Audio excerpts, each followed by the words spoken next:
വടകരയിൽ LDF സ്വീകരിച്ചത് BJP അനുവർത്തിക്കുന്ന നയമെന്ന് മുസ്ലിം league. മോദിയുടെ വെറുപ്പും വിദ്വേഷവും നിറഞ്ഞ പ്രചരണം LDF ഏറ്റെടുത്തുവെന്ന് PMA സലാം. LDF സ്ഥാനാർത്ഥി KK ശൈലജയ്ക്കെതിരെ കാഫിർ എന്ന പ്രചാരണം നടത്തിയത് യൂത്ത് ലീഗ് ആണ് എന്ന ആരോപണം അടിസ്ഥാനരഹിതമാണ് എന്നും ലീഗിന്റെ പാരമ്പര്യം അതല്ല എന്നും സലാം ന്യൂസ് 18നോട് പറഞ്ഞു. സത്യത്തിൽ വളരെ ദൗർഭാഗ്യകരമായ ഒരു നിലപാടാണ് വടകരയിൽ LDF സ്വീകരിച്ചത്.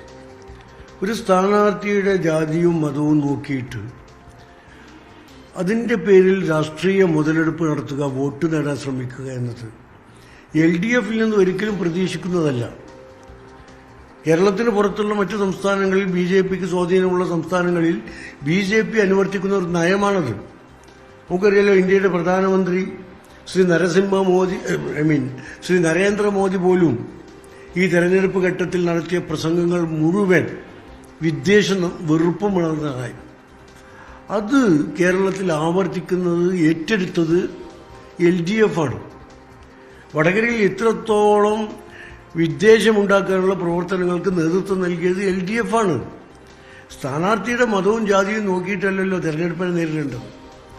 LDFിനെ സംബന്ധിച്ചിടത്തോളം ഭരണത്തിന്റെ നേട്ടങ്ങളും ജനങ്ങൾക്ക് നൽകിയ ക്ഷേമങ്ങളെക്കുറിച്ച് പറയാനില്ലാത്തതുകൊണ്ട് ഇത്തരം BJP ഉപയോഗിക്കുന്ന ഈ സാധനങ്ങളെടുത്ത് ജനങ്ങൾക്കിടയിൽ വെറുപ്പും വിദ്വേഷവും സ്പർദ്ധയും വളർത്താനുള്ള ശ്രമമാണ് വടകരയിൽ ആദ്യം മുതലേ നടത്തിക്കൊണ്ടിരിക്കുന്നത്. ഇപ്പോൾ തെരഞ്ഞെടുപ്പിന്റെ അവസാന ഘട്ടമായപ്പോൾ ആവശ്യമില്ലാത്ത കാര്യങ്ങളെടുത്ത് വ്യാജ ഫേക്ക് സോഷ്യൽ മീഡിയ സംരംഭങ്ങൾ വരെ നടത്തി. അതിനെതിരെ പരാതി കൊടുത്തിട്ട് UDF പരാതി കൊടുത്തിട്ട് ഇതുവരെ പോലീസിൽ അത് അന്വേഷിക്കുകയോ പ്രതികളെ കണ്ടെത്തുകയോ ചെയ്തിട്ടില്ല. സോഷ്യൽ മീഡിയയിലൊക്കെ വരുന്ന കൃത്രിമങ്ങളും തെറ്റായ പ്രവണതകളൊക്കെ വളരെ പെട്ടെന്ന് കണ്ടെത്താൻ കഴിയുന്നതാണ്. നമ്മുടെ സൈബർ വിങ് അതിന് വളരെ പ്രശസ്തമാണ്, അവർക്ക് കഴിയുകയും ചെയ്യും. പക്ഷെ എന്തുകൊണ്ട് അത്തരം പരാതി UDFിന്റെ ഭാഗത്തുനിന്ന് പരാതി ഉണ്ടായിട്ട് ഇതുവരെ പ്രതികളെ കണ്ടെത്തിയിട്ടില്ല, അന്വേഷണം നടത്തിയിട്ടില്ല? അപ്പോൾ സ്വാഭാവികമായും ബോധപൂർവം മാർക്സിസ്റ്റ് പാർട്ടി കളിക്കുകയും അതിന് ഭരണകൂടത്തെ ദുരുപയോഗം ചെയ്യുകയും ചെയ്തൊരവസ്ഥയാണ് വടകരയിൽ കണ്ടത്. കാഫിർ എന്നൊരു പ്രയോഗം എങ്ങനെ വന്നു എന്ന് അറിഞ്ഞുകൂടാ. ഒരു മുസ്ലിം യൂത്ത് ലീഗിന്റെ പ്രൊഫൈലിൽ നിന്നാണ് വന്നത് എന്നാണ് പ്രചരിപ്പിക്കുന്നത്. അദ്ദേഹം പറയുന്നു, ഞാനങ്ങനെ ചെയ്തിട്ടില്ല, എൻ്റെ വീട്ടിൽ പരിശോധിക്കാം. അപ്പോഴാണ് ഞങ്ങൾ സൈബർ വിങ്ങിന് പരാതി കൊടുത്തത്. അപ്പോൾ സ്വാഭാവികമായും ഗവൺമെന്റിന്റെ ഭാഗത്തു നിന്നുള്ള അന്വേഷണം നടത്തി കുറ്റവാളിയെ കണ്ടെത്തുന്നത്. അതെന്തുകൊണ്ട് ഗവൺമെന്റ് ചെയ്യുന്നില്ല? അപ്പോൾ വ്യാജ പ്രൊഫൈലും വ്യാജ ഫേക്ക് ഇതുപോലുള്ള സാധനങ്ങളും ഉണ്ടാക്കി ആളുകൾക്കിടയിൽ വിദ്വേഷം വർദ്ധിപ്പിക്കാൻ ശ്രമിച്ചത് ഭരണകൂടം തന്നെയാണ് എന്ന് വ്യക്തമാവുകയാണ്.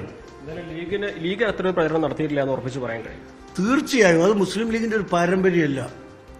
മുസ്ലിം ലീഗ് വോട്ടിന് വേണ്ടിയോ മറ്റു കാര്യങ്ങൾക്ക് വേണ്ടിയോ വർഗീയതയോ ജാതീയതയോ ഒന്നും പ്രോത്സാഹിപ്പിക്കുന്ന പാർട്ടിയല്ല. അത് എല്ലാ ആളുകളെയും ഒരുമിച്ച് കൊണ്ടുപോകണമെന്ന് ആഗ്രഹിക്കുന്നതാണ്. അതാണ് മുസ്ലിം ലീഗിന്റെ പാരമ്പര്യവും പൈതൃകവും. കേരളത്തിന്റെയോ ഇന്ത്യയുടെയോ ചരിത്രത്തിൽ എവിടെയും അത്തരമൊരു പ്രവർത്തനത്തിന് മുസ്ലിം ലീഗ് നിന്നതായിട്ട് ആർക്കും പറയാൻ കഴിയില്ല. മുഖ്യമന്ത്രിയുടെ വിദേശയാത്രയെയും PMA സലാം രൂക്ഷമായി വിമർശിക്കുന്നുണ്ട്. പാർട്ടി ചിഹ്നം നിലനിർത്താൻ പാർട്ടി ജീവൻ മരണ പ്രചാരണം നടത്തുമ്പോൾ പിണറായി വിജയൻ നാട് വിട്ടു. മോദിക്കെതിരെ പറയാൻ പറ്റാത്തതുകൊണ്ടാണ് പിണറായി പ്രചാരണം നടത്താതെ മുങ്ങിയത് എന്നും PMA സലാം പറഞ്ഞു. പിണറായി വിജയൻ നേതൃത്വം നൽകുന്ന കേരളത്തിലെ CPM എന്ന രാഷ്ട്രീയ പാർട്ടിയുമായി യാതൊരു ബന്ധവുമില്ല. ഉണ്ടായിരുന്നുവെങ്കിൽ പോളിറ്റ് ബ്യൂറോ മെമ്പർ ബംഗാളിലും ത്രിപുരയിലും പോലും പ്രചരണം നടത്താതെ നാടുവിടുമായിരുന്നു, മുങ്ങിപ്പോകുമായിരുന്നു. അദ്ദേഹത്തിന്റെ പാർട്ടി അവരുടെ തെരഞ്ഞെടുപ്പ് ചിഹ്നം നിലനിർത്താനുള്ള ജീവൻ മരണ പോരാട്ടത്തിൽ നടക്കുമ്പോൾ മാർക്സിസ്റ്റ് പാർട്ടിക്ക് പുറത്ത് പ്രദർശിപ്പിക്കാനുള്ള ഏക മുഖ്യമന്ത്രിയാണ് ശ്രീ പിണറായി വിജയൻ. പാർട്ടിയുടെ പോളിറ്റ് ബ്യൂറോ മെമ്പറാണ്. ആ പോളിറ്റ് ബ്യൂറോ മെമ്പറെ ത്രിപുരയിലും പശ്ചിമ ബംഗാളിലെങ്കിലും പോയി വോട്ട് ചോദിക്കാനും അണിനിരത്താനും കഴിയേണ്ട പാർട്ടിക്ക് അതിനു പോലും തയ്യാറാകാതെ അദ്ദേഹം നാടുവിട്ടു. ഈ ഘട്ടത്തിൽ ഏതെങ്കിലും പാർട്ടിയുടെ ഒരു നേതാവ് ചെയ്യുന്ന ഒരു കാര്യമാണോ ചെയ്യുന്നത്? ഇദ്ദേഹം BJPക്കെതിരായി പശ്ചിമ ബംഗാളിലും ത്രിപുരയിലും സംസാരിക്കാൻ പറ്റാത്തതുകൊണ്ട് കോൺഗ്രസിനോടൊപ്പം സഖ്യം ചെയ്ത് മത്സരിക്കുന്ന CPMന് കോൺഗ്രസിന് വോട്ട് ചെയ്യണം എന്ന് പറയാൻ ഇദ്ദേഹത്തിന് പറ്റാത്തത് കൊണ്ട് പോയി എന്നാണ് പറയുന്നത്. പക്ഷേ ഇവിടെ BJPയെ പിണക്കാൻ പാടില്ല. ഫയലുകളൊക്കെ NIAയുടെ കയ്യിലുണ്ട്, EDയുടെ കയ്യിലുണ്ട്, കസ്റ്റംസിന്റെ കയ്യിലുണ്ട്, മറ്റെല്ലാ അന്വേഷണ ഏജൻസികളുടെയും കയ്യിൽ, SFIO അടക്കമുള്ള മുഴുവൻ അന്വേഷണ ഏജൻസികളുടെയും കയ്യിൽ ഫയലുകളുണ്ട്. അത് ഭയപ്പെട്ട് മോദിക്കെതിരെ സംസാരിക്കാതിരിക്കാൻ നാടുവിട്ടു. ഏതെങ്കിലും ഒരു രാഷ്ട്രീയ പാർട്ടിയുടെ ഒരു ചിഹ്ന നേതാവ്, ഒരു ചെറിയ നേതാവ് പോലും ചെയ്യുന്ന പണിയാണോ ഇത്? ഇത് മാർക്സിസ്റ്റ് പാർട്ടി പ്രവർത്തകർക്ക് എങ്ങനെ ഉൾക്കൊള്ളാൻ കഴിയും? റൈറ്റ്. വാർത്തയുടെ വിശദാംശങ്ങളുമായി ഞങ്ങളുടെ പ്രതിനിധി CV അനുമോദാണ് ചേരുന്നത്. അനുമോദ്, തെരഞ്ഞെടുപ്പിന് ശേഷം അനുമോദ് ചോദിക്കുന്ന രാഷ്ട്രീയ ചോദ്യങ്ങൾക്കെല്ലാം ക്ലിയർ കട്ടായ ആൻസർ തന്നെയാണ് PMA സലാം നൽകുന്നത്. വ്യക്തമായ മറുപടി എന്ന് തന്നെ നമുക്ക് അദ്ദേഹത്തിന്റെ വാക്കുകളിൽ നിന്ന് വായിച്ചെടുക്കാൻ സാധിക്കുന്നു. അതിലേറ്റവും പ്രധാനം എന്നത് തെരഞ്ഞെടുപ്പ് കാലഘട്ടത്തിലടക്കം ഏറെ ചർച്ച ചെയ്യപ്പെട്ട വടകര മണ്ഡലം, അവിടെ നടന്നിട്ടുള്ള വർഗീയ ധ്രുവീകരണവുമായി ബന്ധപ്പെട്ട വിഷയങ്ങൾ ആണ്. അതിൽ ലീഗ് ഒരു തരത്തിലും അങ്ങനെയൊരു വർഗീയ ചേരിതിരിവിന് ശ്രമിച്ചിട്ടില്ല. അത്തരം പ്രവൃത്തികളൊന്നും ലീഗിന്റെ ഭാഗത്ത് നിന്ന് ഉണ്ടായിട്ടില്ല എന്ന് പറയുക മാത്രമല്ല, അതിന് തുടക്കം കുറിച്ചത് LDF ആണ് എന്നുകൂടി വിമർശിക്കുന്നുണ്ടല്ലോ സലാം.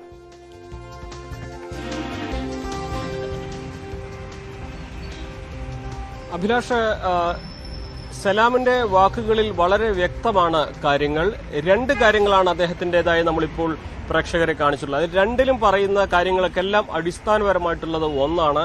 അതായത് ഇടതുപക്ഷവും പ്രത്യേകിച്ച് മുഖ്യമന്ത്രി പിണറായി വിജയനും BJPയുമായിട്ടുള്ള ബന്ധം അത്തരത്തിലൊരു അവിശുദ്ധ കൂട്ടുകെട്ടുണ്ട്, അല്ലെങ്കിൽ പിണറായി വിജയന് നരേന്ദ്രമോദിയെ ഭയമാണ്.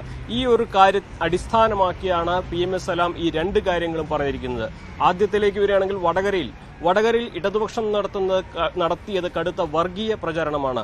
BJP അവർക്ക് ആധിപത്യമുള്ള ഉത്തരേന്ത്യൻ മേഖലകളിൽ എന്താണോ ചെയ്യുന്നത് അതേ ശൈലിയിലാണ്, അതേ കാര്യമാണ് വടകരയിൽ ഇടതുപക്ഷം നടപ്പാക്കിയിരിക്കുന്നത്. ഒരാളെ ജാതിയും മതവും പറഞ്ഞ് അയാളെ വേർതിരിക്കാൻ നോക്കുക, അത്തരത്തിലുള്ള പ്രചാരണം നടത്തുക. മുസ്ലിം ലീഗ് ഒരിക്കലും ഒരു മനുഷ്യനെ ജാതിയും മതവും പറഞ്ഞ് വേർതിരിക്കുകയില്ല. അങ്ങനെ വോട്ട് പിടിക്കേണ്ട സാഹചര്യവുമില്ല. അങ്ങനെ വോട്ട് പിടിക്കുന്ന ഒരു പാരമ്പര്യവും മുസ്ലിം ലീഗിനില്ലെന്ന് PMA സലാം ഉറപ്പിച്ചു പറയുന്നു. കാഫിർ എന്നൊരു പ്രയോഗം അത് യൂത്ത് ലീഗ് പ്രവർത്തകന്റെ ഭാഗത്തും ഉണ്ടായിട്ടില്ല. അതേക്കുറിച്ച് ഞങ്ങൾ പാർട്ടിക്ക് ഉത്തമ ബോധ്യമുണ്ട്. ഇത് വ്യാജ സോഷ്യൽ മീഡിയ പ്ലാറ്റ്ഫോമുകളിലൂടെ നടത്തിയ പ്രചാരണമാണ്. അങ്ങനെ നടത്തിയ പ്രചാരണത്തെക്കുറിച്ച് അന്വേഷിക്കുവാൻ പോലീസിന് പരാതി നൽകിയിട്ട് പോലീസ് ഒന്നും ചെയ്തില്ല. അതാണല്ലോ അനുമോദ് ഏറ്റവും പ്രധാനപ്പെട്ട വിഷയം. ഇപ്പോൾ തെരഞ്ഞെടുപ്പ് കഴിഞ്ഞിരിക്കുന്നു. തെരഞ്ഞെടുപ്പ് കാലഘട്ടത്തിൽ ഉയർന്നു വന്ന പ്രധാനപ്പെട്ട ആരോപണങ്ങളായിരുന്നു KK ശൈലജയ്ക്ക് നേരെ, അല്ലെങ്കിൽ KK ശൈലജ എന്ന സ്ഥാനാർത്ഥിയെ വർഗീയമായി ആക്ഷേപിച്ചുകൊണ്ട് അവിടെ ഒരു വർഗീയ ചേരിതിരിവുണ്ടാക്കുന്നു. കാഫിർ എന്ന പ്രയോഗം അത് സൃഷ്ടിക്കപ്പെട്ടത് ലീഗ് കേന്ദ്രങ്ങളിൽ നിന്നാണ്, അല്ലെങ്കിൽ അവിടുത്തെ സ്ഥാനാർത്ഥിയായിരുന്ന ഷാഫി പറമ്പിലുമായി ചേർന്ന് നിൽക്കുന്നവരാണ് എന്ന് LDF പറയുന്നു. അവിടെയാണല്ലോ PMA സലാമിന്റെ മറുപടി പ്രസക്തമാകുന്നത്. പരാതി ഞങ്ങൾ നൽകിയിട്ട് എന്തുകൊണ്ട് ഇതിന്റെ ഉത്തരവാദികളെ കണ്ടുപിടിക്കാൻ പോലീസ് സംവിധാനത്തിന് സാധിക്കുന്നില്ല? അപ്പോൾ സംശയത്തിന്റെ നിഴലിൽ നിർത്തുകയാണ് ലീഗിനെ. ലീഗാണോ അത് സൃഷ്ടിച്ചത് എന്നൊന്നും നമുക്ക് ഈ ഘട്ടത്തിൽ ഉറപ്പിച്ചു പറയാൻ പറ്റില്ല. പക്ഷേ അങ്ങനെയെങ്കിൽ അവരെ വേഗം പിടികൂടുകയും അവരെ പൊതുസമൂഹത്തിന് മുന്നിൽ നിർത്തിക്കുകയും ചെയ്യേണ്ടത് ഭരണകൂടമാണ്. ആ ഭരണകൂടത്തിന്റെ ഭാഗമായുള്ള പോലീസ് സംവിധാനത്തെയാണ് പ്രയോജനപ്പെടുത്തേണ്ടത്. അതിന് സാധിക്കുന്നില്ല ഇപ്പോൾ പോലും, തെരഞ്ഞെടുപ്പ് കഴിഞ്ഞ് ദിവസങ്ങൾ പിന്നിടുമ്പോൾ പോലും.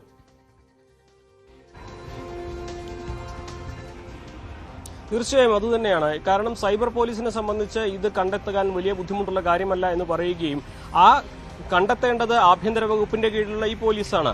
അപ്പോൾ എന്തുകൊണ്ട് അവർ ചെയ്യുന്നില്ല? അവരന്വേഷിച്ചാൽ ചെന്നെത്തുക ഒരുപക്ഷെ അവർക്ക് അത് ഇടതുപക്ഷത്തിന്റെ പാളയത്തിലേക്ക് ആകാം എന്നൊരു സൂചന, അത്തരത്തിലേക്ക് ആകാം എന്നൊരു സാധ്യത, അതാണ് PMA സലാം ഇവിടെ പറഞ്ഞു വെക്കുന്നത്. മുസ്ലിം ലീഗ് ഇത് ചെയ്തിട്ടില്ല എന്ന് ഉറച്ചു പറയുകയും ഉത്തരേന്ത്യയിൽ BJP നടത്തുന്ന അതേ ശൈലിയിലുള്ള വർഗീയ പ്രചരണം ഇടതുപക്ഷം നടത്തുകയും ചെയ്യുന്നു എന്ന് പറയുമ്പോൾ സ്വാഭാവികമായിട്ടും ഇവിടെ കാര്യങ്ങൾ വളരെ വ്യക്തമാണ്. അത് ഇടതുപക്ഷ നേതാക്കൾക്കുള്ള ഒരു ശക്തമായ മറുപടിയാണ്. കാരണം കഴിഞ്ഞ ദിവസം അടക്കം MV ഗോവിന്ദൻ മാഷിനെ പോലുള്ളവർ വരെ ലീഗാണ് ഇത്തരത്തിലുള്ള പ്രചാരണത്തിന് നേതൃത്വം നൽകിയത്, അല്ലെങ്കിൽ ലീഗ് കേന്ദ്രങ്ങളാണ് ഇതിന് ചുക്കാൻ പിടിച്ചതെന്ന് പറയുമ്പോൾ അതിനെല്ലാം എന്നുള്ള മറുപടിയായിട്ട് തന്നെയാണ് PMA സലാമിന്റെ ഈ വാക്കുകളുള്ളത്. ലീഗ് അത്തരമൊരു കാര്യം ചെയ്തിട്ടില്ല, അങ്ങനെ ചെയ്യുന്ന ഒരു പാരമ്പര്യവുമില്ല. ഞങ്ങൾക്കെതിരെ ഞങ്ങൾക്കെതിരെ ഒരു ആരോപണം വന്നപ്പോൾ ഞങ്ങളത് അന്വേഷിക്കുകയും ഞങ്ങളുടെ പ്രവർത്തകരെ ചെയ്തിട്ടില്ല ഞങ്ങൾക്ക് ഉറപ്പുണ്ട്. അതിനുശേഷം അത് ഞങ്ങൾ പരാതിപ്പെടുകയും ചെയ്തപ്പോൾ എന്തുകൊണ്ട് പരാതി അന്വേഷിക്കുന്നില്ല എന്ന ചോദ്യം വളരെ പ്രസക്തമാണ്. കാരണം ഇത് സൈബർ പോലീസിനെ സംബന്ധിച്ച് ഇത് അന്വേഷിച്ച് കണ്ടെത്തിയാൽ അതൊരു പക്ഷേ ലീഗിന്റെ പാളയത്തിലേക്ക് ആകില്ല വരിക എന്ന് ഉറപ്പുള്ളതുകൊണ്ടാണ് PMA സലാം അങ്ങനെ പറയുന്നത് എന്ന് വേണമെങ്കിൽ നമുക്ക് വ്യാഖ്യാനിക്കാം. ഇന്നാണെങ്കിലും വടകര ഈ തെരഞ്ഞെടുപ്പ് കഴിഞ്ഞിട്ട് പോലും ആ വടകരയിൽ നടത്തിയ പ്രചാരണങ്ങളെ ചൊല്ലിയുള്ള തർക്കം അതിന്റെ അടുത്ത ഘട്ടത്തിലേക്ക് കടക്കുകയാണ്. PMA സലാം പറഞ്ഞു വെക്കുന്നത് BJPയും ഇടതുപക്ഷവും തമ്മിലുള്ള ബന്ധത്തെക്കുറിച്ചാണ് ഇവിടെ പറഞ്ഞു വെക്കുന്നത്. മുൻപ് ഇടതുപക്ഷവും നേരത്തെ തന്നെ വടകരയിൽ പല വിഷയങ്ങളിലും BJPയുടെ പിന്തുണ ഇടതുപക്ഷത്തിനുണ്ട് എന്ന ആക്ഷേപം UDF ക്യാമ്പുകളിൽ ശക്തമായി ഉയർന്നിരുന്നു. പക്ഷേ അതിനുശേഷം കെ മുരളീധരൻ തൃശ്ശൂരിൽ അത്തരത്തിലുള്ളൊരു സാധ്യത പറഞ്ഞു, തിരുവനന്തപുരത്ത് അത്ര സാധ്യത പറഞ്ഞു. അതിനൊക്കെ തന്നെ പിന്തുണയ്ക്കുന്ന തരത്തിലുള്ള ഒരു പരാമർശം തന്നെയാണ് സലാമിന്റെ ഭാഗത്തു നിന്നും ഉണ്ടായിട്ടുള്ളത്. ഇടതുപക്ഷവും BJPയും തമ്മിലുള്ള അവിശുദ്ധ കൂട്ടുകെട്ടുണ്ട്. അത് തന്നെയാണ് ഇവിടെ പല വിഷയങ്ങളിലും ഇടതുപക്ഷം തീർച്ചയായും ആ അവിശുദ്ധ കൂട്ടുകെട്ട് വോട്ടുകളെ ബാധിച്ചിട്ടുണ്ടോ എന്നത് അദ്ദേഹം മറുപടി എന്താണ് നൽകിയത് എന്നതടക്കം അറിയേണ്ടതുണ്ട്. ഞാൻ അനുമോദിലേക്ക് എത്താം. ഇപ്പോൾ മുതിർന്ന മാധ്യമപ്രവർത്തകൻ ശ്രീ A സജീവൻ ടെലിഫോൺ ലൈനിൽ ഉണ്ട്. ശ്രീ സജീവൻ, ഇവിടെ ഈ വടകര തെരഞ്ഞെടുപ്പ് പലയാവർത്തിയായി നമ്മൾ ചർച്ച ചെയ്തതാണ്. അവിടുത്തെ ആരോപണങ്ങൾ, വിദ്വേഷ പ്രചാരണങ്ങൾ ഉൾപ്പെടെ അതിലേറ്റവും പ്രധാനപ്പെട്ടത് ഈ കാഫിർ എന്ന പരാമർശവും അതുമായി ബന്ധപ്പെട്ട പ്രചാരണവും ആയിരുന്നു. അത് ബോധപൂർവം സൃഷ്ടിക്കപ്പെട്ടതാണ്. അത് ലീഗിന്റെ കേന്ദ്രങ്ങളിൽ നിന്ന് അല്ലെങ്കിൽ വലത് കേന്ദ്രങ്ങളിൽ നിന്ന് ഷാഫി പറമ്പിലുമായി ചേർന്ന് നിൽക്കുന്നവരിൽ നിന്ന് രൂപപ്പെട്ടതാണ് എന്നുള്ളതായിരുന്നു LDFന്റെ പ്രചാരണം. എന്തു തന്നെയാണ് എങ്കിലും ഇപ്പോഴും അതാര് എന്ന് കണ്ടെത്താൻ നമ്മുടെ പോലീസ് സംവിധാനങ്ങൾക്ക് സാധിക്കുന്നില്ല. ആഭ്യന്തര വകുപ്പ് ആരാണ് കൈകാര്യം ചെയ്യുന്നത് എന്ന് നമുക്കെല്ലാം അറിയാം. അപ്പോൾ PMA സലാം പറയുന്നത് എന്തുകൊണ്ട് ഇത്തരത്തിലുള്ള പ്രചാരണം നടത്തിയവരെ, അത് സൃഷ്ടിച്ചവരെ പിടികൂടുന്നില്ല? അത് പിടികൂടപ്പെടാത്തത് ഇത് ഇടത് കേന്ദ്രങ്ങളിൽ നിന്ന് സൃഷ്ടിക്കപ്പെട്ടതുകൊണ്ടാണ് എന്ന് പറഞ്ഞാൽ അതിനെ തള്ളിക്കളയാൻ സാധിക്കുമോ? തീർച്ചയായിട്ടും നമുക്കിപ്പോ ഇന്നയാളാണത് പ്രചരിപ്പിച്ചത്, ഇന്ന ഭാഗത്തു നിന്നാണ് ഉണ്ടായതെന്ന് കൃത്യമായിട്ട് പറയാൻ പറ്റില്ല. അത് അന്വേഷിച്ച് കണ്ടെത്തേണ്ടതാണ്. ആ രീതിയിൽ PMA സലാം പറയുന്നത് ശരിയാണ്. പക്ഷെ ഒരു കാര്യം, PMA സലാം പോലും അങ്ങനെ പറയുമ്പോൾ സമ്മതിക്കുന്നത് ഈ തരത്തിലൊരു പ്രചരണം ഉണ്ടായി എന്നാണ്. ഞാൻ വടകര മണ്ഡലം പലപ്പോഴും സന്ദർശിച്ച ആളാണ് ഈ തെരഞ്ഞെടുപ്പിന് മുൻപെയുള്ള ഘട്ടങ്ങളിലൊക്കെ. ആ ഒരു തരത്തിലുള്ള പ്രചരണം ഉണ്ടായി എന്നുള്ള കാര്യത്തിൽ സംശയമില്ല. അല്ല, പക്ഷേ ശ്രീ സജീവൻ, അതിപ്പോൾ PMA സലാമിന് എതിർക്കാൻ പറ്റുമോ? കാരണം കേരളത്തിലെ മാധ്യമങ്ങൾ വളരെ കൃത്യമായി ഇക്കാര്യം റിപ്പോർട്ട് ചെയ്തതാണ്. ഒട്ടേറെ വാട്സപ്പ് ഗ്രൂപ്പുകളിൽ ഇത്തരത്തിലുള്ള പ്രചാരണം നടന്നതാണ്. അപ്പോൾ അത് നടന്നിട്ടില്ല എന്ന് പറയുക അത് പ്രാക്ടിക്കൽ അല്ലല്ലോ. അല്ല, അത് പ്രാക്ടിക്കൽ അല്ല. നടന്നിട്ടുണ്ട് എന്നുള്ള കാര്യം അദ്ദേഹം സമ്മതിക്കുന്നതോടുകൂടി ഇതിന്റെ അങ്ങനെ സംഭവിച്ചാൽ അതിന്റെ നേട്ടം ആർക്കാണ് എന്നുള്ളതാണ് നമ്മൾ നോക്കേണ്ടത്. ഇപ്പോ PMA സലാം പറയുന്നത് പോലെ BJPയും CPM-ഉം ചേർന്നാണ് ഇത്തരത്തിലൊരു നീക്കം നടത്തിയതെങ്കിൽ അത് സത്യത്തിൽ വിജയിക്കുകയാണ്. അത് LDF-ന് അനുകൂലമായിട്ടോ അല്ലെങ്കിൽ BJPക്ക് അനുകൂലമായിട്ടോ ഉണ്ടാവുമ്പോഴാണല്ലോ നേട്ടം. അതിന് അവർ തയ്യാറാവുക, അല്ലെങ്കിൽ അതിന്റെ ഒരു ഗുണഫലം അവർക്ക് കിട്ടണമല്ലോ. പക്ഷേ വടകരയുടെ ചരിത്രത്തിൽ അങ്ങനെയൊന്നും ഉണ്ടായിട്ടില്ല. വടകരയിൽ നമ്മൾ കണ്ടതാണ്, നേരത്തെ ഉണ്ണികൃഷ്ണനെതിരെ കോലീബി സഖ്യം പരസ്യമായിട്ട്, ഞാനൊക്കെ അക്കാലത്ത് റിപ്പോർട്ടിങ്ങിൽ ഉണ്ടായിരുന്ന ആളാണ്, കൃത്യമായി നടന്നിട്ട് പക്ഷെ അവിടെ വിജയിക്കാൻ പറ്റിയില്ല. അപ്പം BJPയും തള്ളിക്കളയുന്ന ഒരു അനുഭവം അവിടെയുണ്ട്. രണ്ടാമത്തെ ഒരു കാര്യം, അവിടെ മുസ്ലിം വോട്ടുകളുടെ കൺസോൾട്ടേഷൻ ഉണ്ടാവുന്ന ഘട്ടങ്ങളിലാണ് എപ്പോഴും ആ സ്ഥാനാർത്ഥികൾ ജയിക്കുന്ന സാധ്യത ഉണ്ടായിട്ടുണ്ട്.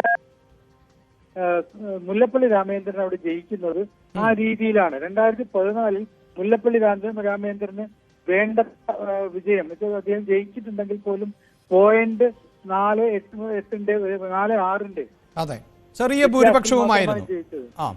വളരെ നേരെ 33% ആണ് രണ്ടുപേർക്കും, വലിയ മാറ്റമില്ലാതെ കിട്ടിയുള്ളത്. അവിടെ ഷംസീറാണ് സ്ഥാനാർത്ഥി.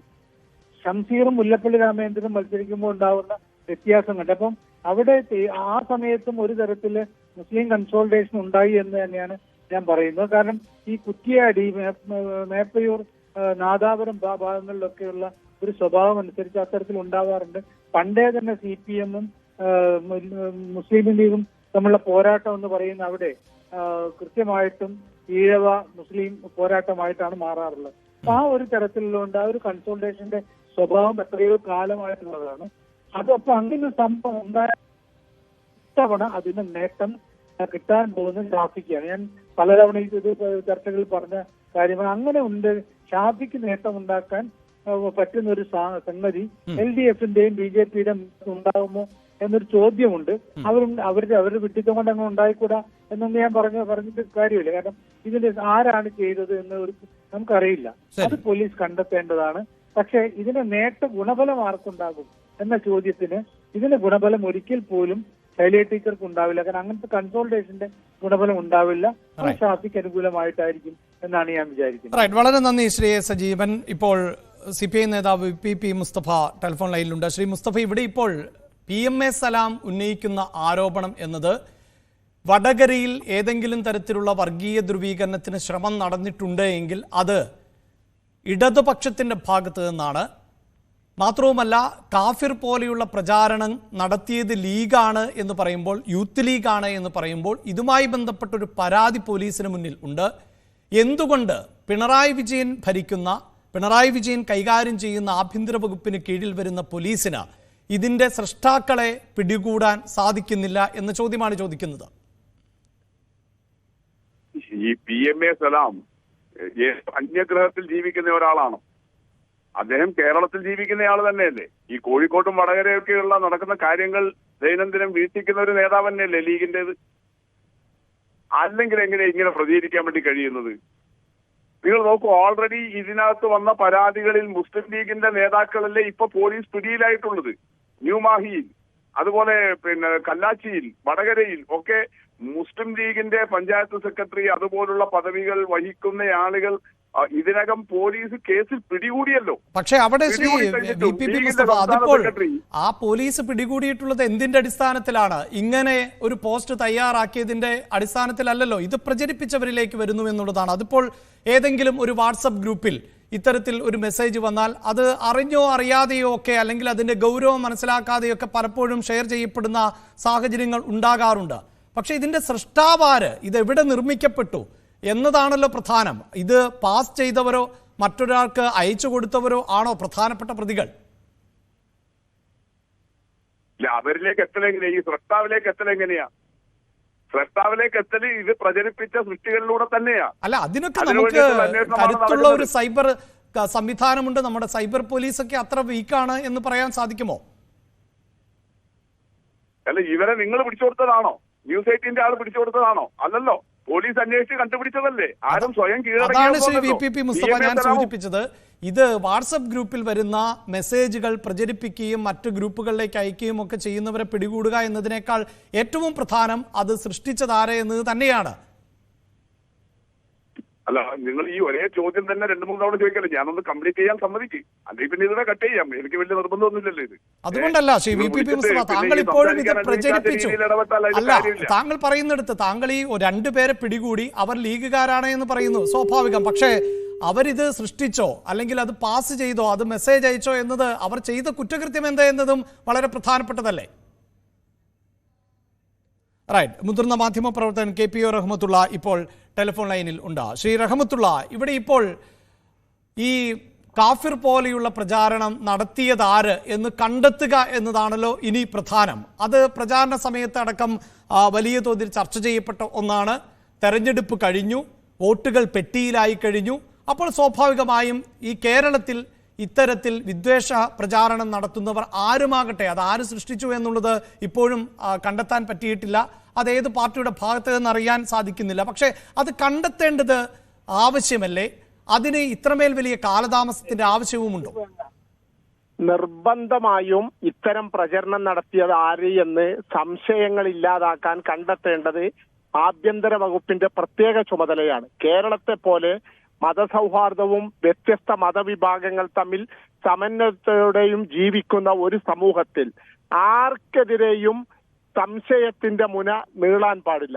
കുറ്റം ആര് ചെയ്താലും അത് കണ്ടെത്തുകയും ജനങ്ങൾക്കിടയിൽ പരക്കുന്ന ദുരാരോപണങ്ങളും അല്ലെങ്കിൽ ഊഹാപോഹങ്ങളുമൊക്കെ ഇല്ലാതാക്കാനുള്ള ബാധ്യത സർക്കാരിന് പ്രത്യേകമുണ്ട്. ആഭ്യന്തര വകുപ്പ് ആ കാര്യത്തിൽ അവരുടെ കടമ നിർവഹിക്കുക തന്നെ വേണം. രാഷ്ട്രീയ പാർട്ടികൾ പരസ്പരം കുറ്റപ്പെടുത്തുന്നത് സാധാരണമാണ്. വോട്ട് ബാങ്ക് സൃഷ്ടിക്കാനും വോട്ടുകൾ നേടാനും ഒക്കെ തെരഞ്ഞെടുപ്പിന്റെ കാലത്ത് അവർ പരസ്പരം കുറ്റാരോപണങ്ങളൊക്കെ ഉന്നയിക്കാറുണ്ട്. പക്ഷെ അതൊന്നും മുഖവിലക്കെടുക്കാതെ യഥാർത്ഥത്തിൽ ഇത് ചെയ്തതാര് എന്ന് കണ്ടെത്തേണ്ട ഉത്തരവാദിത്വം ഗവൺമെന്റിന് പ്രത്യേകിച്ചുമുണ്ട്. കാരണം ഇവിടെ ഒരു ഭാഗത്ത് പ്രതിപക്ഷത്തെ രണ്ടാം കക്ഷി പറയുന്നത് അത് ചെയ്തത് CPM തന്നെയാണ് എന്നാണ്. ഞങ്ങളല്ല ചെയ്തത് എങ്കിൽ ആരാണ് ചെയ്തത് എന്ന് കണ്ടെത്തി അങ്ങനെ വേണം ആ വിഷയത്തെ കൈകാര്യം ചെയ്യാൻ. തീർച്ചയായും അവിടെ ശ്രീ റഹ്മത്തുള്ള, ഇവിടെ അധികാരത്തിലിരിക്കുന്നത് ഇടതുപക്ഷമാണ്, ആഭ്യന്തര വകുപ്പ് കൈകാര്യം ചെയ്യുന്നത് മുഖ്യമന്ത്രി തന്നെയാണ്. അപ്പോൾ അങ്ങനെ ഒരു ആക്ഷേപം ഉയരുന്നുവെങ്കിൽ അത് വളരെ പെട്ടെന്ന് ക്ലിയർ ചെയ്യാൻ, അതിലൊരു ക്ലാരിറ്റി വരുത്താൻ നമുക്ക് സാധിക്കില്ലേ? യുദ്ധകാലാടിസ്ഥാനത്തിൽ കേരള പോലീസിനെ സ്വതന്ത്രമായി പ്രവർത്തിക്കാൻ വിടുകയാണെങ്കിൽ ഏതാനും ദിവസങ്ങൾക്കുള്ളിൽ തന്നെ ഇതിന്റെ പിന്നിൽ പ്രവർത്തിച്ച കറുത്ത കരങ്ങളെ പുറത്തു കൊണ്ടുവരാൻ കേരളത്തിലെ പോലീസിന് ശക്തിയുണ്ട്. കേരള പോലീസ് അക്കാര്യം പലതവണ തെളിയിച്ചതുമാണ്. അതുകൊണ്ട് തന്നെ പോലീസിന്റെ കൈകൾ ആരോ പിന്നിൽ നിന്ന് കെട്ടിയിട്ടുണ്ട് എന്നാണ് ഇത്രയും ദിവസത്തിനുള്ളിൽ ഇതിലെ യഥാർത്ഥ കുറ്റവാളികളെ കൊണ്ടുവരാത്തതിൽ നിന്നും എന്നെ പോലുള്ളവർ മനസ്സിലാക്കുന്നത്. വളരെ നന്ദി ശ്രീ KP റഹ്മത്തുള്ള ഞങ്ങളോട് പ്രതികരിച്ചതിന്. അനുമോദ്, അത്തരം സംശയങ്ങൾ ഇപ്പോഴും നിൽക്കുന്ന സാഹചര്യം ഉണ്ടാകുന്നു. അതോടൊപ്പം തന്നെ PMA സലാം പറഞ്ഞു വെച്ചത് BJPയും ഇടതുപക്ഷവും തമ്മിലുള്ള CPIയും തമ്മിലുള്ള ധാരണയുമായി ബന്ധപ്പെട്ട ചില വിവരങ്ങൾ കൂടിയാണ്. അത് വോട്ടിനെ ഏതെങ്കിലും തരത്തിൽ സ്വാധീനിക്കും, അല്ലെങ്കിൽ ഏതെങ്കിലും മേഖലകളിലെ ഭൂരിപക്ഷത്തെ സ്വാധീനിക്കും, വിജയപരാജയങ്ങളെ സ്വാധീനിക്കും. റൈറ്റ്. ഇപ്പോൾ DYFI നേതാവ്, CPI നേതാവ് ശ്രീ വസീഫ് ടെലിഫോൺ ലൈനിൽ ഉണ്ട്. ശ്രീ വസീഫ്, ഇവിടെ മുതിർന്ന മാധ്യമപ്രവർത്തകരടക്കം ഉന്നയിക്കുന്ന സംശയം, കാഫിർ പ്രചാരണം എന്നത് ആരുടെ ഭാഗത്ത് നിന്നുണ്ടായതാണ് എങ്കിലും അത് കണ്ടെത്തുക, ആ കുറ്റവാളികളെ നിയമത്തിന് മുന്നിൽ കൊണ്ടുവരിക, അതാരാണ് സൃഷ്ടിച്ചത് എന്നത് ഇപ്പോഴും പുകമറയിൽ നിൽക്കുന്ന സാഹചര്യമാണ്. അവരെ പുറത്തു കൊണ്ടുവരേണ്ട ഉത്തരവാദിത്തം ഭരണകൂടത്തിനല്ലേ ഉള്ളത്? നമ്മുടെ പോലീസ് സംവിധാനങ്ങൾക്ക് ഇതുവരെയും ഇതാര് സൃഷ്ടിച്ചു എന്ന് കണ്ടെത്താൻ പറ്റാതെ പോകുന്നത് എന്തുകൊണ്ടാകാം? കേൾക്കാവോ? കേൾക്കാം, പറയൂ. ഇതിൽ കാഫിർ പ്രയോഗം മാത്രമല്ല ഇടതുപക്ഷം അവിടെ ഉന്നയിച്ച കാര്യങ്ങൾ. ശരി, ഇവിടെ കാഫിർ പോലെ നിരവധിയായ വിഷയങ്ങൾ. ഇപ്പൊ റിപ്പോർട്ടർ ചാനലിന്റെ ഒരു ഇന്റർവ്യൂവുമായി ബന്ധപ്പെട്ട ഒരു വീഡിയോ, ആ വീഡിയോ കട്ട് ചെയ്ത് അവിടെ മുസ്ലിം വിരുദ്ധമാണ് ശൈലജ ടീച്ചർ എന്ന് വരുത്താൻ ശ്രമിച്ചത് ആരാ? കുറെ പേര് അറസ്റ്റ് ചെയ്തല്ലോ. ഇവരെന്തിനാ അറസ്റ്റ് ചെയ്യാത്തത് മാത്രം ഉയർത്തി കാണിക്കുന്നത്? ഏറ്റവും ക്രൂരമായ രീതിയിൽ, ഏറ്റവും വിഭജന ചിന്ത ഉണ്ടാകുന്ന തരത്തിലുള്ള പ്രചരണമായിരുന്നില്ലേ അത്? മുസ്ലിം വിരുദ്ധമാണ് ശൈലജ ടീച്ചർ എന്ന് വരുത്തി തീർക്കാൻ ഇവർ ശ്രമിച്ചതിന്റെ നേരുദാഹരണമല്ലേ? നിങ്ങളുടെ മാധ്യമ പ്രവർത്തകരായിട്ടുള്ള അരുൺകുമാർ അത് തെറ്റാണ് എന്ന് പറഞ്ഞ് വീണ്ടും വീഡിയോ ചെയ്യേണ്ട സാഹചര്യം ഉണ്ടായില്ലേ? ആരാ സൃഷ്ടിച്ചത്? ഇവരെന്തിനാ ഇങ്ങനെ ഒന്നിനു പുറകിൽ ഒരു പ്രതിയെ കിട്ടാത്തതിന്റെ പുറകിൽ തന്നെ പോകുന്നത്? കിട്ടിയ പ്രതികൾ ഉണ്ടല്ലോ, എന്ത് അതിനെക്കുറിച്ച് ചർച്ച ചെയ്യാത്തത്? അത് മാത്രമല്ലല്ലോ, അത് മാത്രമാണോ? അങ്ങനെ എത്ര വീഡിയോകൾ, അതിന്റെയൊക്കെ പ്രതികളെ പിടിച്ചതുണ്ടല്ലോ. അവരുടെ പ്രധാനപ്പെട്ട അക്കൗണ്ടുകളിൽ നിന്ന് ഈ പോസ്റ്റുകളൊക്കെ വന്നിട്ടുണ്ടല്ലോ. എന്ത് ഇതിനെക്കുറിച്ച് PMA സലാം ഉൾപ്പെടെ പറയാത്തത്? എന്ത് UDF പറയാത്തത്? ഷാഫി പറമ്പിൽ എന്ന് പറയുന്ന സ്ഥാനാർത്ഥി ഏതെങ്കിലും ഒരു നിമിഷം, ഏതെങ്കിലും ഒരു തവണ ഇതെല്ലാം തെറ്റായി പോയി, ഈ പ്രചരണങ്ങളിൽ നിന്ന് പുറകോട്ട് പോകണം എന്ന് പറഞ്ഞോ? എന്താ കാഫിർ എന്നുള്ളത് കൊണ്ട് ഉദ്ദേശിക്കുന്നത് ഇവര്? അതായത് മുസ്ലിം വിരുദ്ധമാണ് ശൈലജ ടീച്ചർ എന്ന് പൊതുവെ ഒരു ചിന്ത ഉണ്ടാക്കി തീർക്കാനല്ലേ ഇവർ ശ്രമിച്ചത്? അതിന് ശ്രമിച്ച നിരവധിയായ ഉദാഹരണങ്ങൾ പിടിക്കപ്പെട്ടതുണ്ട്. നിങ്ങൾ അതിനെക്കുറിച്ച് ചർച്ച ചെയ്യും. അത് എവിടെ വെച്ച് ചർച്ച ചെയ്യാനും ഞങ്ങളും തയ്യാറാ. തീർച്ചയായും. പ്രധാനപ്പെട്ട അക്കൗണ്ടുകളിൽ നിന്ന് മുസ്ലിം വിരുദ്ധമാണ് ശൈലജ ടീച്ചർ എന്ന് വരുത്തി തീർക്കാൻ ഇവർ ശ്രമിച്ചിട്ടുണ്ട്. അത് മാത്രമല്ല, ഞാൻ തന്നെ പറഞ്ഞിട്ടുണ്ട് പത്രസമ്മേളനത്തിൽ, ഇവിടെ മലപ്പുറത്ത് ഉൾപ്പെടെ അവർ പ്രചരിപ്പിച്ചു, പേരാമ്പ്രയിലും വടകരയിലും നാദാപുരത്തും പ്രചരിപ്പിച്ചു, പേരാമ്പ്രയിലെ ഒരു പള്ളിക്ക് ഞങ്ങൾ കല്ലെറിഞ്ഞു എന്നുള്ള പ്രചരണം. എന്തിനാ ഇതൊക്കെ? ഈ രാജ്യത്തെ വലിയ പ്രധാനപ്പെട്ട ഒരു തെരഞ്ഞെടുപ്പ് നടക്കുന്ന ഇങ്ങനെയുള്ള പ്രചരണങ്ങളിലേക്ക് ഇവർ പോയത് എന്തിനാ? ബോധപൂർവമാണ്. അവിടെ രാഷ്ട്രീയം പറഞ്ഞ് വോട്ട് പിടിക്കാൻ സാധിക്കില്ല. പാലക്കാട് നിൽക്കുന്ന ഷാഫി പറമ്പിൽ ഒരു വേളയിൽ പോലും രാജ്യത്തെ മതനിരപേക്ഷതയ്ക്ക് വേണ്ടി ശബ്ദിച്ചിട്ടില്ല എന്ന് ഇവർക്കൊക്കെ അറിയാം. എത്രയെത്ര അവസരങ്ങളിൽ ഞങ്ങൾ തന്നെ ചൂണ്ടിക്കാണിച്ചിട്ടുണ്ട്. യൂത്ത് കോൺഗ്രസ് നമ്മുടെ രാജ്യത്തെ പ്രധാനപ്പെട്ട പ്രശ്നങ്ങളിൽ നിന്നെല്ലാം ഒളിച്ചോടുകയാണ് എന്ന്. അങ്ങനെ ഒളിച്ചോടിയിരുന്ന യൂത്ത് കോൺഗ്രസിന്റെ സംസ്ഥാന അധ്യക്ഷൻ വടകരയിൽ എത്തിയപ്പോ മറ്റൊരു മുഖം നൽകാൻ ഇവരിൽ പലരും ശ്രമിച്ചു. അത് തടയാൻ ഇവർ ശ്രദ്ധിച്ചില്ല.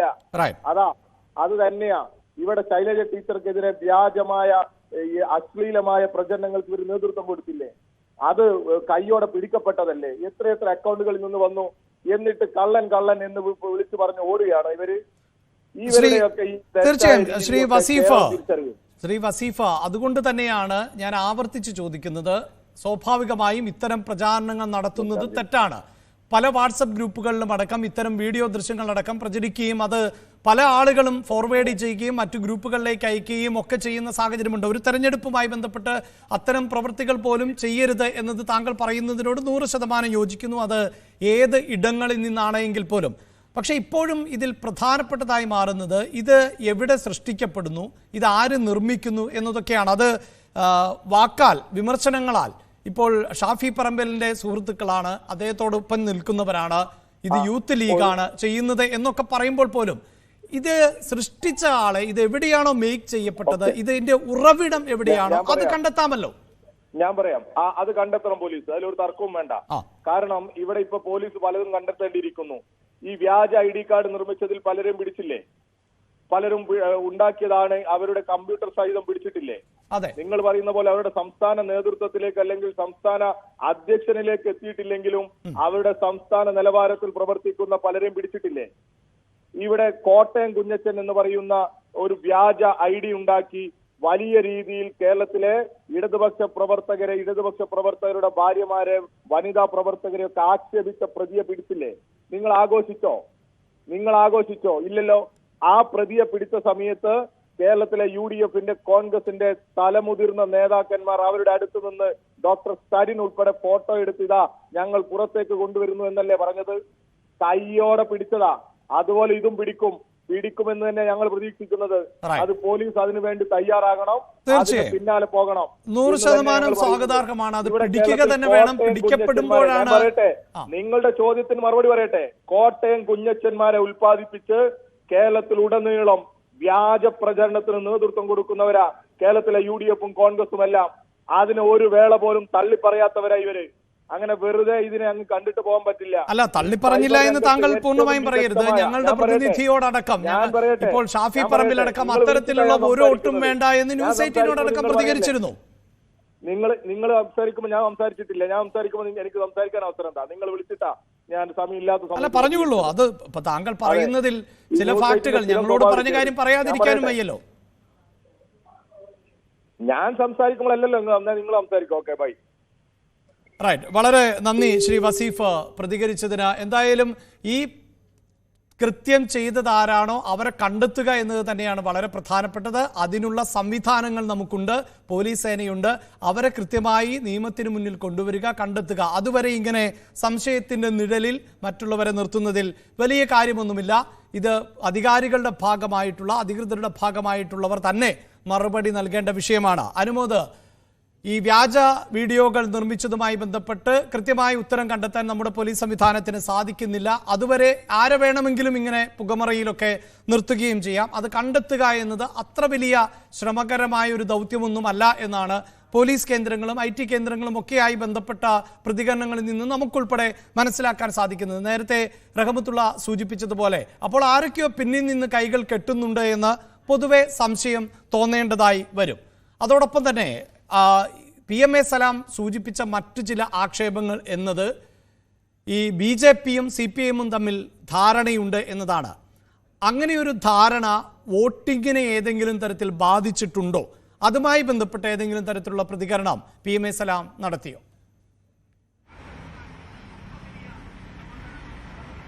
തീർച്ചയായും നമ്മൾ അദ്ദേഹത്തോട് ഈ ഒരു കാര്യം കൃത്യമായിട്ട് തന്നെ ചോദിച്ചിരുന്നു. അതായത് കെ മുരളീധരൻ ഉൾപ്പെടെയുള്ളവർ തൃശൂരും തിരുവനന്തപുരവും കോൺഗ്രസിനെതിരെ ഇടതുപക്ഷവും BJP-യും തമ്മിലൊരു അവിശുദ്ധ കൂട്ടുകെട്ടുണ്ടെന്ന് ആക്ഷേപം ഉന്നയിച്ചിരുന്നു. അത്തരം കാര്യങ്ങളെക്കുറിച്ചുള്ള അദ്ദേഹത്തോടുള്ള ചോദ്യങ്ങൾക്ക് അദ്ദേഹം പറഞ്ഞത് പ്രകാരമാണ് തൃശൂരിലും തിരുവനന്തപുരത്തും എവിടെയാണെങ്കിലും ഇടതുപക്ഷം CPM പ്രത്യേകിച്ച് വോട്ട് മറിക്കാനുള്ള സാധ്യത കാണുന്നുണ്ട്. പക്ഷെ അത് ഫലത്തെ പ്രതിഫലിപ്പിക്കില്ല. കാരണം BJP-ക്ക് എവിടെയും സീറ്റ് കിട്ടുന്നൊരു സാഹചര്യം ഉണ്ടാവുകയില്ല. അതോടൊപ്പം തന്നെ ഈ ഒരു തരത്തിൽ ഇടതുപക്ഷം CPM പ്രത്യേകിച്ച് CPI മത്സരിക്കുന്ന മണ്ഡലങ്ങളിൽ ഒരുപക്ഷെ BJPക്ക് അനുകൂലമായിട്ട് നിലകൊള്ളാനുള്ള സാധ്യത കാണുന്നുണ്ട്. അതുമായി അദ്ദേഹം ചേർത്ത് പറഞ്ഞ ഒരു കാര്യം കൂടിയുണ്ട്. പ്രകാശ് ജാവദേക്കറും അതുപോലെ തന്നെ EP ജയരാജനുമായുള്ള കൂടിക്കാഴ്ച, അത് ഈ വോട്ടെടുപ്പിന്റെ തലേ ദിവസമാണ് അത്തരത്തിലൊരു പുറത്തു വരുന്നത്.